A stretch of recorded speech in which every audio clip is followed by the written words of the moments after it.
Vous êtes toujours dans le 64 minutes sur TV5 Monde, la chaîne francophone mondiale. Dans un instant, on va revoir l'essentiel, les temps forts de l'émission.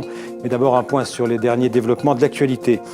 Épidémie de fièvre hémorragique en Guinée. Le terrible virus Ebola a déjà fait au moins 59 morts. Le virus a été identifié par un laboratoire lyonnais et ce soir, l'épidémie a atteint la capitale Conakry. Un satellite français aurait localisé de nouveaux débris pouvant appartenir au Boeing malaisien toujours disparu, mais aucune certitude à l'heure actuelle. Plusieurs pays continuent de déployer d'importants moyens de recherche sur place dans l'océan Indien. Étrange campagne électorale en Algérie. Le président sortant Abdelaziz Bouteflika, candidat à un 4e mandat, est absent de la campagne pour cause de maladie. Il devrait néanmoins l'emporter le 17 avril prochain. En 2 minutes, comme promis, le rappel de l'essentiel de ce monde en français, ce que vous avez aimé, ce que vous avez raté. Un résumé préparé par Philippe Randriana Rimanan et Olivier Moisan. Il y a d'abord eu les débris repérés par les satellites australiens, puis par les Chinois. Cette fois, c'est un satellite français qui a identifié ce matin des traces dans la principale zone de recherche. Un périmètre situé à 2260 km des côtes australiennes.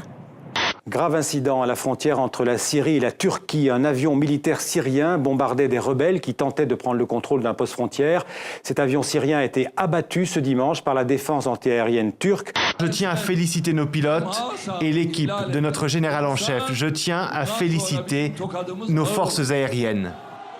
Les fleurs à Meydan pour rendre hommage aux victimes de la Révolution. Des fleurs et surtout des milliers d'Ukrainiens rassemblés ce samedi pour l'unité du pays.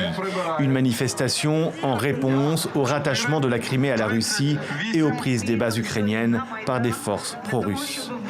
3 semaines pour convaincre pour les 6 candidats validés.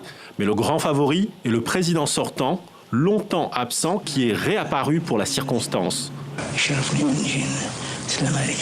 Je suis venu déposer officiellement ma candidature. La participation à 17h était de 54,72% contre 56,25% en 2008, donc un recul de la participation. Et on s'oriente, selon le ministère de l'Intérieur, vers une abstention record d'environ 35%. Il faut bien faire la différence entre une marque française et une fabrication française. Des marques françaises sont très fortes pour aller fabriquer à l'étranger. Et à l'inverse, il y a des marques françaises, des marques étrangères qui peuvent venir fabriquer en France sur le territoire français. Du coup, il ne faut pas se fier à la marque, mais plutôt à l'origine. Le but, c'était surtout de fournir un outil d'action contre le chômage, donc un peu d'action politique, aux consommateurs au quotidien. Dans la vénérable comédie française La Maison de Molière, créée par Louis XIV, rappelons-le Xavier, Muriel Mayette-Holz, qui est la metteur en scène, qui est aussi l'administratrice de cette comédie française, va franchement dans la farce.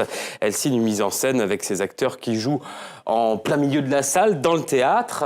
Comment n'as-tu pas honte, Titanien, de m'accuser d'être en bon terme avec Hippolyta, sachant que je sais ton amour pour Thésée? Ne l'as-tu pas à la lueur de la nuit emmené des bras de Périgonien qu'il avait ravi?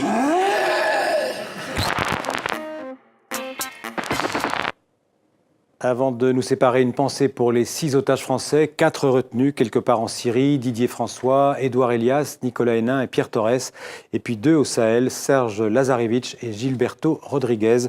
Ne les oublions pas. Voilà, fin de ce 64 minutes. Demain, vous retrouverez Mohamed Kassi et toute l'équipe du 64 minutes. Restez avec nous, bien sûr, sur TV5 Monde. À bientôt et merci de votre fidélité.